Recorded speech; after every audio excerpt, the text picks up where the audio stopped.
Have you ever walked into an art gallery or a museum ready to see some art and get culture, and you looked at the art and you read the didactics and you left the museum and you were like, what the? Me. Many times me. Many times. You walk through an exhibition and there's like a mattress leaning up against the wall and there's some springs that are exposed and maybe some paint that's spilled on the side of it, and it's like $20,000 and you're like, what is happening?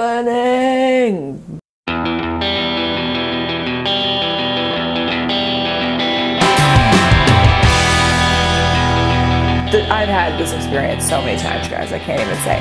And just to give you some context on who I am, I'm an artist. My dad's an artist. We used art books for story time, and then I went to college and studied art for 4 years, and then I traveled the world. I've been to museums and galleries on literally every continent.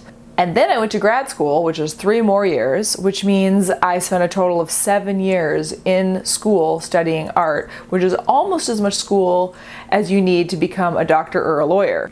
In those years, I have spent hours in critique of my own work or somebody else's, hours at lectures, listening to people talk about art, listening to art historians, reading about art, writing about art, teaching about art. I teach studio art classes and art appreciation classes. I can talk with ease about the meta-narrative, pejorative implications of cultural appropriation.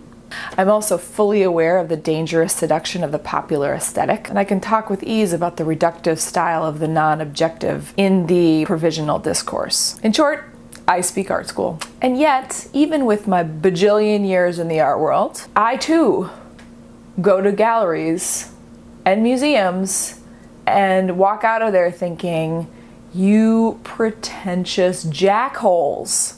Good news, folks. I've done a lot of thinking about this, lots and lots of thinking, and I have determined that we can blame it on one man. One guy, of course it's a man. We can blame it on him.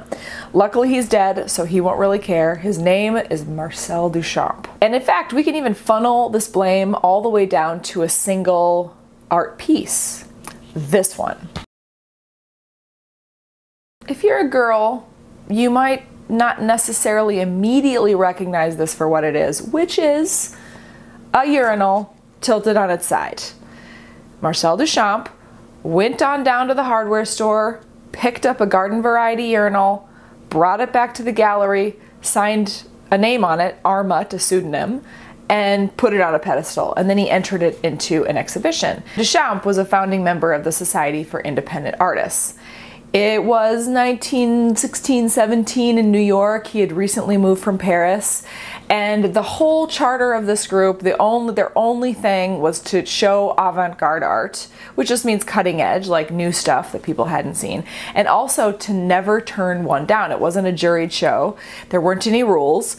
Anybody who paid the $6 to get in could have their work in the exhibition. So Duchamp decided to test this open spirit by presenting his urinal to this show. And what ended up happening is that the board decided the urinal was not acceptable to be shown. And Duchamp resigned in protest, and the art was never actually shown. But it was hugely controversial. Duchamp's whole thing was he was making what he called Readymades.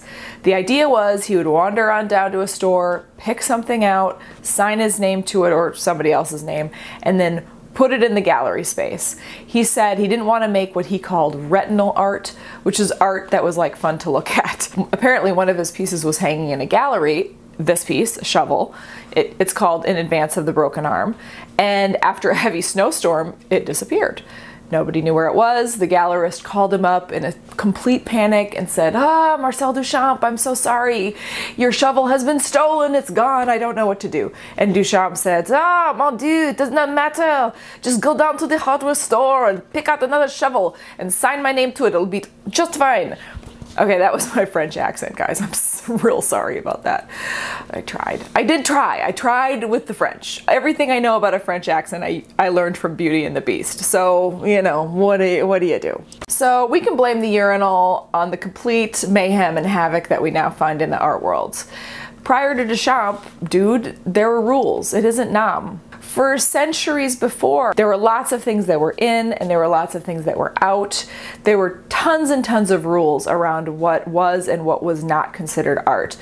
And Duchamp thought that was kind of, you know, bull crap. He's like, listen guys, I don't know if we get to decide who's in and who's out, what's art and what's not.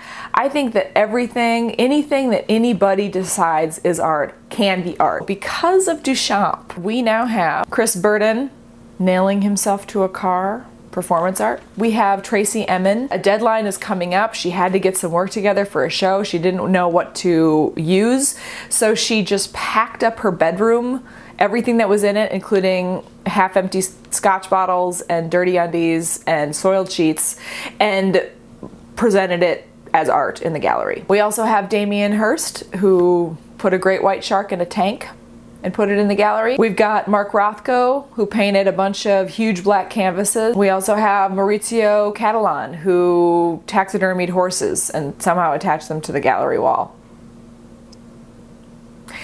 These pieces that I'm showing you here, they aren't even like controversial. These artists are very respected. Most of them are still living, and their work is very well known, and they are off making more crazy art and making lots of money doing it. So now, thanks to Duchamp, instead of an art world where only a few forms of art are accepted, we have an art world where many forms of art are accepted. In fact, anything. If you want to be a graffiti artist, you can.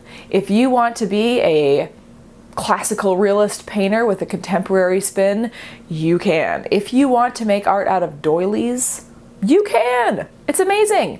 So even though I, like possibly you, get a little annoyed when I walk through a gallery, I also recognize that because anything goes, I can make anything I want. And that's kind of good news for all of us. So thanks for watching. Love to hear your comments on this. And subscribe would be amazing. Thanks. Bye.